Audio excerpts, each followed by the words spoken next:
Campfire Classics is a classic literature podcast. However, your hosts will occasionally use not-so-classy language and immature humor to describe very mature situations. As such, listener discretion is advised. Hi, I'm Ken Sandberg. Welcome to Campfire Classics, where we try to read those books that look really good on your shelf.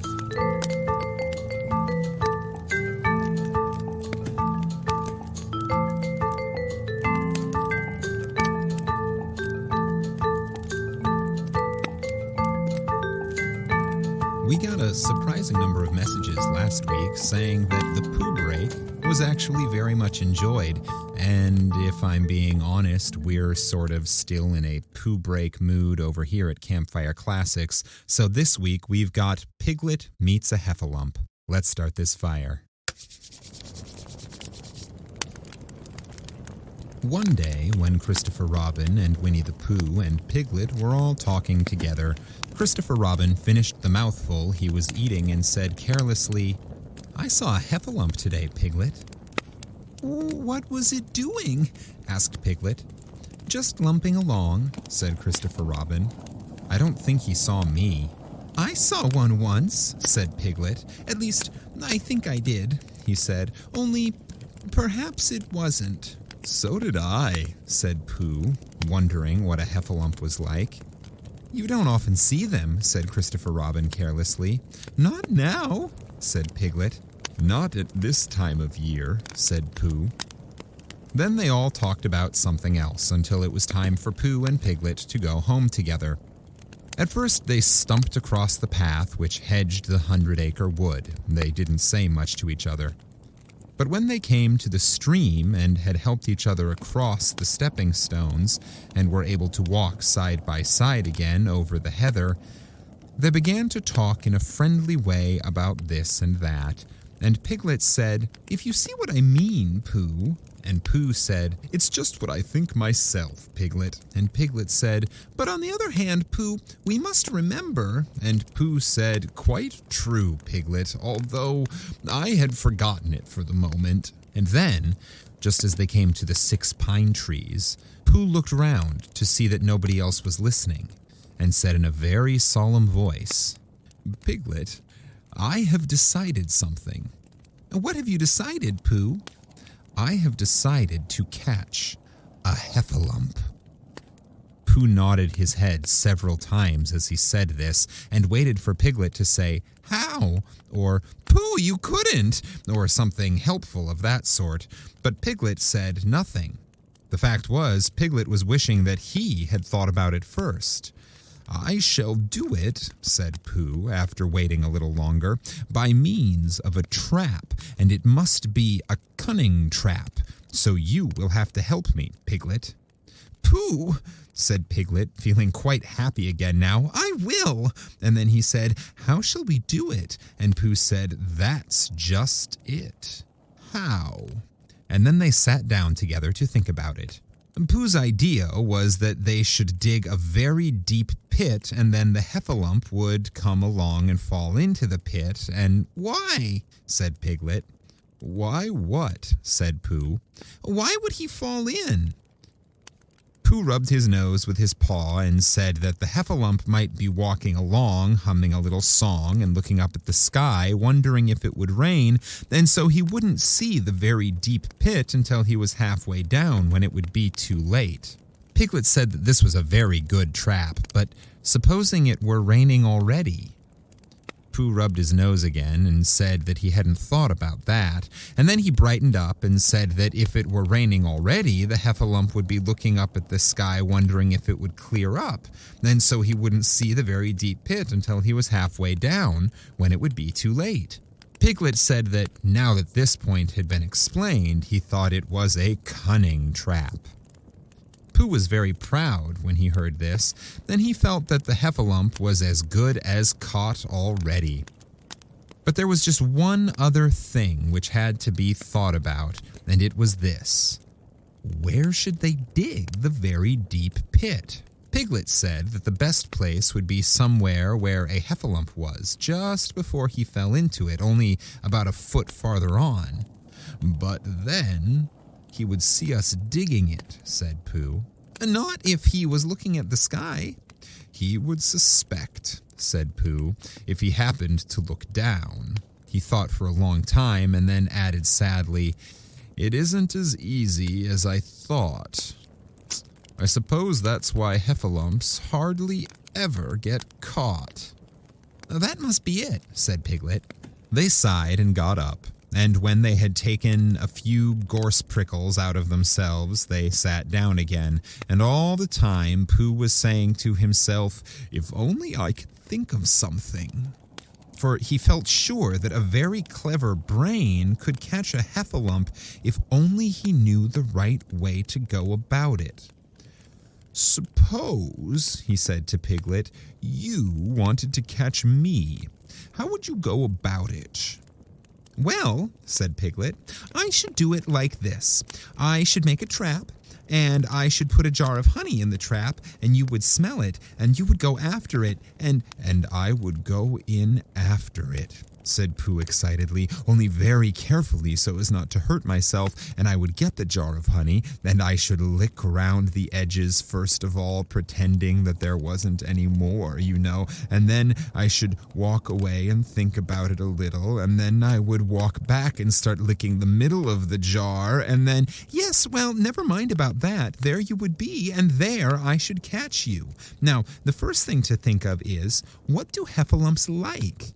I should think acorns, shouldn't you? We'll get a lot of... I say, wake up, Pooh!" Pooh, who had gone into a happy dream, woke up with a start and said that honey was a much more trappy thing than acorns. Piglet didn't think so, and they were just going to argue about it when Piglet remembered that if they put acorns in the trap, he would have to find the acorns, but if they put honey, then Pooh would have to give up some of his own honey, so he said, "All right, honey, then," just as Pooh remembered it too and was going to say, "All right, acorns." "Honey," said Piglet to himself in a thoughtful way, as if it were now settled, "I'll dig the pit while you go and get the honey." "Very well," said Pooh, and he stumped off. As soon as he got home, he went to the larder, and he stood on a chair and took down a very large jar of honey from the top shelf. It had honey written on it, but just to make sure, he took off the paper, covered it, and looked at it, and it looked just like honey. "But you never can tell," said Pooh. "I remember my uncle saying once that he had seen cheese just this color." So he put his tongue in and took a large lick. "Yes," he said, "it is. No doubt about that. And honey, I should say, right down to the bottom of the jar. Unless, of course," he said, "somebody put cheese in the bottom just for a joke. Perhaps I had better go a little further just in case heffalumps don't like cheese. Same as me." "Ah." And he gave a deep sigh. "I was right. It is honey right the way down." Having made certain of this, he took the jar back to Piglet, and Piglet looked up from the bottom of his very deep pit and said, "Got it?" And Pooh said, "Yes, but it isn't quite a full jar." And he threw it down to Piglet, and Piglet said, "No, it isn't. Is that all you've got left?" And Pooh said, "Yes," because it was. So Piglet put the jar in the bottom of the pit and climbed out, and they went off home together. "Well, good night, Pooh," said Piglet when they had got to Pooh's house, "and we meet at 6 o'clock tomorrow morning by the pine trees to see how many heffalumps we've got in our trap." 6 o'clock, Piglet. "And have you got any string?" "No. Why do you want string?" "To lead them home with."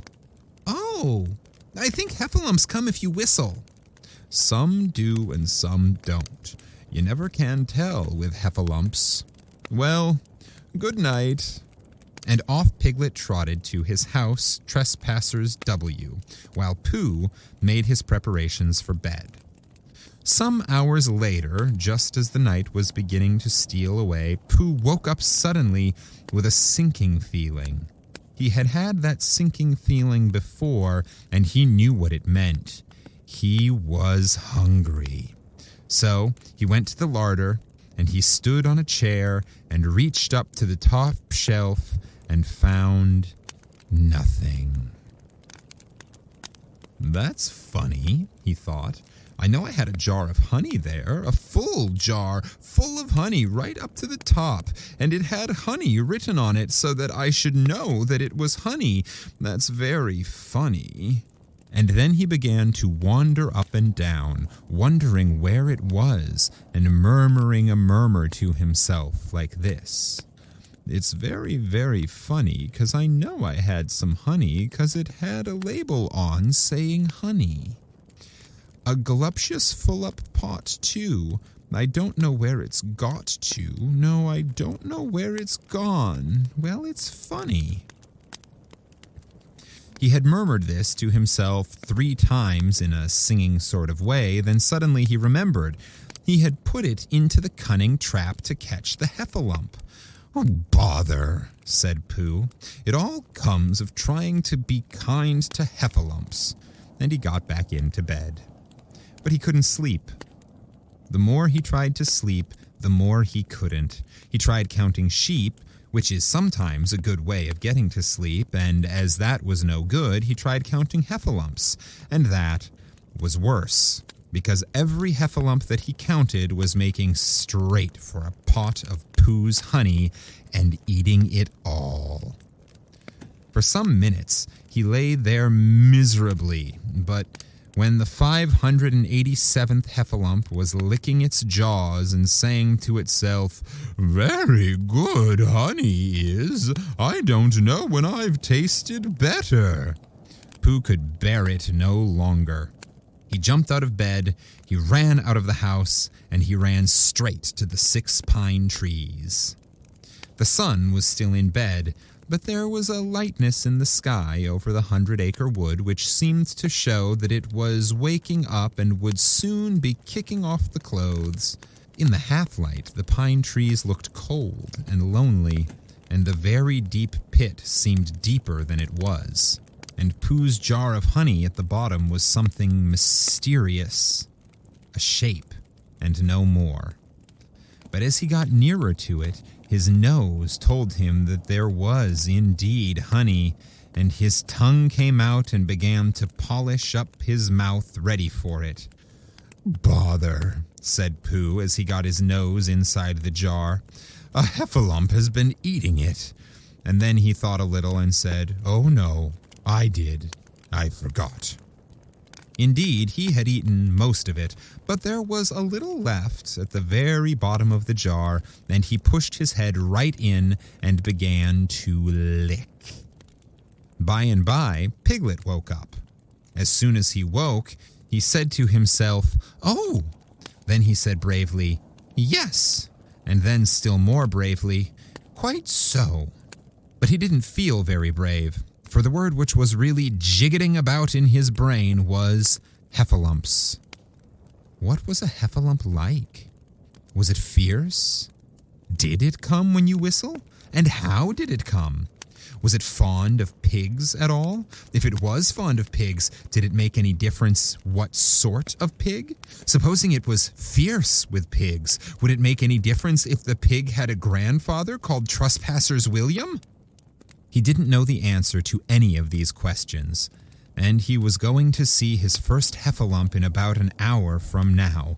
Of course, Pooh would be with him, and it was much more friendly with 2. But suppose heffalumps were very fierce with pigs and bears. Wouldn't it be better to pretend that he had a headache and couldn't go up to the 6 pine trees this morning? But then, suppose that it was a very fine day and there was no heffalump in the trap. Here he would be, in bed all the morning, simply wasting his time for nothing. What should he do? Then he had a clever idea. He would go up very quietly to the 6 pine trees now, peep very cautiously into the trap, and see if there was a heffalump there. And if there was, he would go back to bed, and if there wasn't, he wouldn't. So off he went. At first, he thought that there wouldn't be a heffalump in the trap, and then he thought that there would, and as he got nearer, he was sure that there would because he could hear it heffalumping about like anything. "Oh dear, oh dear, oh dear," said Piglet to himself. And he wanted to run away, but somehow, having got so near, he felt that he must just see what a heffalump was like. So he crept to the side of the trap and looked in. And all the time, Winnie-the-Pooh had been trying to get the honey jar off his head. The more he shook it, the more tightly it stuck. "Bother," he said inside the jar, and "Oh, help!" and mostly, "Ow!" And he tried bumping it against things, but as he couldn't see what he was bumping it against, it didn't help him. And he tried climbing out of the trap, but as he could see nothing but jar, and not much of that, he couldn't find his way, so at last he lifted up his head, jar and all, and made a loud roaring noise of sadness and despair. And it was at that moment that Piglet looked down. "Help!" cried Piglet. "Help! A heffalump! A horrible heffalump!" And he scampered off as hard as he could, still crying out, "Help! Help! A horrible heffalump! Hoff, hoff, a hellable horrolump! Hole, hole, a hoffable hellerump!" And he didn't stop crying and scampering until he got to Christopher Robin's house. "Whatever's the matter, Piglet?" said Christopher Robin, who was just getting up. "Heff!" said Piglet, breathing so hard that he could hardly speak. A heffalump!" "Where?" "Up there," said Piglet, waving his paw. "What did it look like?" Like, it had the biggest head you ever saw, Christopher Robin, a great enormous thing, like nothing, a huge, big, well, like a, I don't know, like an enormous, big nothing, like a jar."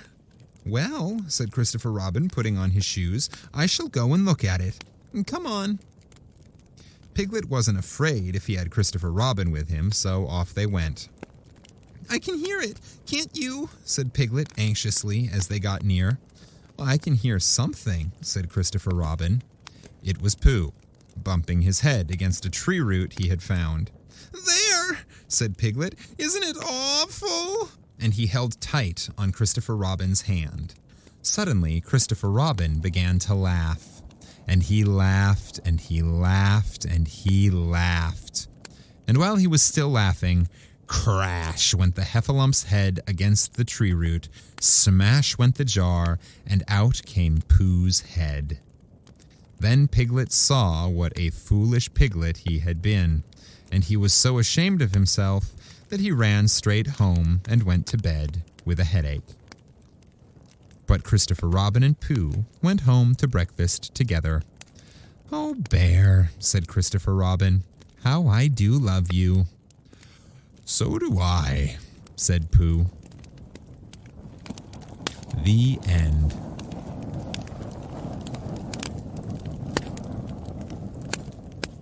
Thanks for joining us on this Pooh Break, campers. I hope you enjoyed it, and we'll see you next week. Until then, this has been Campfire Classics, where we try to read those books that look really good on your shelf.